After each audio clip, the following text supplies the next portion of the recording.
Andhra Pradesh high court చారిత్రక తీర్పు ఇచ్చింది. ముఖ్యమంత్రి చంద్రబాబు నాయుడు, మున్సిపల్ మంత్రి నారాయణలకు ఒక బిగ్ రిలీఫ్ ఇచ్చేటువంటి అంశం ఇది. ప్రధానంగా అమరావతి నగర నిర్మాణం కోసం అసైన్‌మెంట్ భూముల్ని సమీకరించిన విషయంలో ఒక పెద్ద కుట్రకోణం దాగి ఉందంటూ గత ప్రభుత్వం, జగన్మోహన్ రెడ్డి ప్రభుత్వ హయాంలో మంగళగిరి ఎమ్మెల్యే ఆళ్ల రామకృష్ణారెడ్డి ఒక పిటిషన్ వేశారు.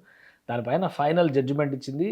ఈ జడ్జిమెంట్‌లో నారాయణ అలానే చంద్రబాబు నాయుడు గారు వీళ్ళిద్దరిని కూడా మినహాయింపించింది. వారిద్దరూ చట్టాన్ని ఉల్లంఘించలేదు. స్వార్థ ప్రయోజనాల కోసమే ఈ ఫిర్యాదు అని క్లారిటీ ఇచ్చింది. అలానే ప్రభుత్వాలు మారినప్పుడల్లా పాత సర్కారు నిర్ణయాలని నేరం అనడం ఏంటి? ఇది ప్రజాస్వామ్యానికి ముప్పు అని ఏపీ హైకోర్టు వార్నింగ్ ఇచ్చింది. శాసనసభ నిర్ణయాలకి నాయకుల్ని ఎలా బాధ్యుల్ని చేస్తారు అని ప్రశ్నించింది.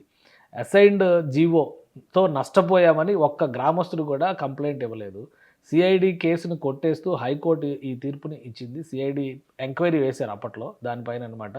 సో మొత్తం మీద చట్టం శక్తిమంతుల చేతిలో ఆయుధం కాకుండా ఉండాలి, అది బలహీనులకు రక్షణగా ఉండాలని న్యాయకోవిదుడు లార్డ్ డెన్జింగ్ చెప్పినటువంటి మాటలను గుర్తు చేసింది. వైకాపా హయాంలో ఆళ్ల రామకృష్ణారెడ్డి ఇచ్చిన ఫిర్యాదు ఆధారంగా అప్పటి ప్రతిపక్ష నేత చంద్రబాబు నాయుడు, మాజీ మంత్రి నారాయణలపై ఎఫ్ఐఆర్ నమోదు చేయడం రాజకీయ ప్రతీకారమే అవుతుందని స్పష్టం చేసింది. సో ఈ కేసు ఒకసారి ఒక గుణపాఠం లాంటి కేసు అనమాట. ప్రజల ప్రయోజనాల కోసం తీసుకున్నటువంటి అప్పట్లో దీనికి విచారణ కోసం సిట్ వేస్తే సిట్‌కి ఫిర్యాదు ఇవ్వమని చెప్పిన అసైన్‌మెంట్లు ల్యాండ్ హోల్డర్స్ ఎవరైతే ఉన్నారో వాళ్ళందరూ మేము మోసపోతే గనక మీరు వచ్చి కంప్లెయింట్ ఇవ్వండి అంటే ఒక్కరు కూడా రాలేదు. సో ఆ విచారణ ఇప్పటికి ముగిసిందనమాట. దాదాపు 6 ఏళ్ళు 7 ఏళ్ళు సాగినటువంటి విచారణ అనమాట ఇది. ఫైనల్‌గా దీన్ని ఈ ఉల్లంఘనలు జరగలేదు, ఉల్లంఘనలు జరిగాయనేటువంటి అనుమానాలు ఉంటే గనక దానిపైన ఇంకా క్లారిఫికేషన్ చేసుకోవాలని ఉంటే మళ్ళీ హైకోర్టు ఇచ్చినటువంటి జడ్జిమెంట్ పైన మళ్ళీ సుప్రీంకోర్టుకు వెళ్ళే అవకాశం ఉండొచ్చు. కానీ హైకోర్టు మాత్రం కేటగారికల్గా చాలా అంశాలని ఇందులో చెప్పింది.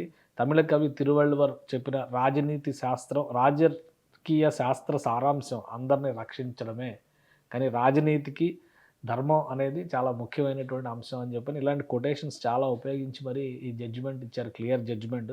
సో రాజకీయ ప్రతీకారంతోనే మొత్తం ఈ ఉదంతం అంతా జరిగింది.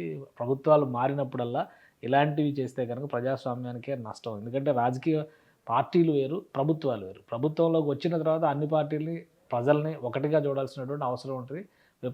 ప్రతిపక్షం పని ఏంటంటే తప్పులేమైనా ఉంటే ఎత్తి చూపించడం. కానీ అధికారం వచ్చింది కదా అని చెప్పని గతంలో అధికారం చెలాయించినటువంటి పార్టీల మీద కక్ష సాధింపులకి పాల్పడడం అనేది సమంజసం కాదు అని కోర్టు తీర్పు ద్వారా చాలా క్లియర్‌గా తేటతెల్లమైంది.